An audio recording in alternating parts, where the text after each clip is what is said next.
Hey guys, for ELA today, first of all, I want to start and talk about yesterday's assignment. Yesterday's assignment, you were supposed to find the main idea and back it up while reading athletes that find creative ways to to work out during the coronavirus. Now, not one person handed that in. And so what that tells me is there was something wrong with the document. I've never had anything that everyone misses. So I do have a favor to ask of you. We're kind of in a team in this. I know it's really hard when you're there without a teacher and someone to be able to write something on the board real quick or ask your neighbor, it makes it a lot more difficult. So just like you, I make mistakes. So what I'm wondering is if I there's this one little button to edit it and I'm pretty good about pressing it, but if I forget, it won't let you.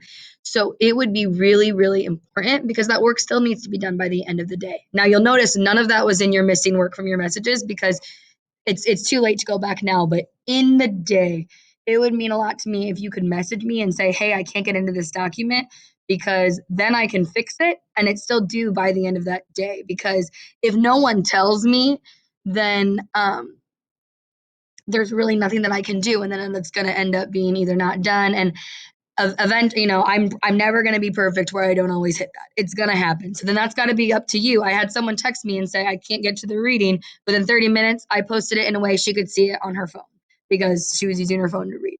So just make sure that you're in contact with me. You are not penalized for yesterday because we haven't had this conversation yet, but in the future I expect you to let me know immediately if you can't get into something because I am not perfect. You are not perfect. And I can fix that pretty quick. So yesterday, we're not even going to go back. No one's going to redo it. I apologize about that. But you should have still done your reading. So for today, you are going to take what we read this week. And just in case you don't have it, it is right here in this little box. But also on your actual graphic organizer, I did put in the link. So there's another way for you to get it. And it's kind of like a Venn diagram. As you read the articles again, you're going to write all the ways they're creative. Article 1, and then Article 2, and then you're going to write how they overlap. So here's a good example for that. So if you're looking at athletes find creative ways to train from home during the coronavirus, you could write, let's see here, okay. They swam in a kiddie pool at home. Now, I would want more details than just that. They swim in a kiddie pool. How do they do it? They do laps, that sort of thing. Make sure that you're writing the details. That's something really general. And then over here, oopsies, let me click the right box. They ran over and over again.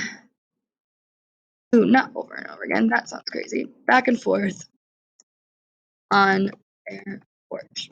So these are two different ways that these people were able to think creatively. But here you could write neither of the athletes from our articles were able to use their gym, so they created something on their own.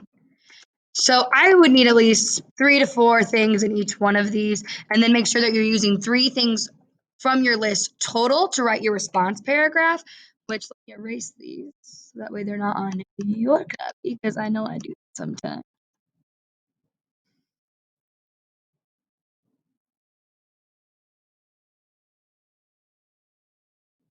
Once you're done with that, keep that tab up for yourself. Come back to Power School out of that. And paragraph response, creative athletes, make sure you hit on yours. And then here you'll be able to write a paragraph where you're going to take at least 3 things from your organizer to answer this question. So you can go back and forth like that. You can also have the articles up so you can go back and look. You should be moving through tabs. You should be rereading those articles. Again, you can find them in here or they're right here. For writing, I went and made a comment on all of your writings tonight. So you will be able to go in tomorrow morning or Friday and see my comment. And even if you have a lot to work on, I just picked 1 to 2 things I want you to go back and fix. And little by little, we'll continue to fix until about October, November, where all the little things should be fixed and we can really focus on expanding our writing into something. Your T-chart right here is posted. And then a writing example like I posted yesterday is also on there in case you need a reminder of how to format. Here for your discussion board, just read the directions and make sure you complete that. That is ELA for today. Message me on Power School with any questions. Thank you.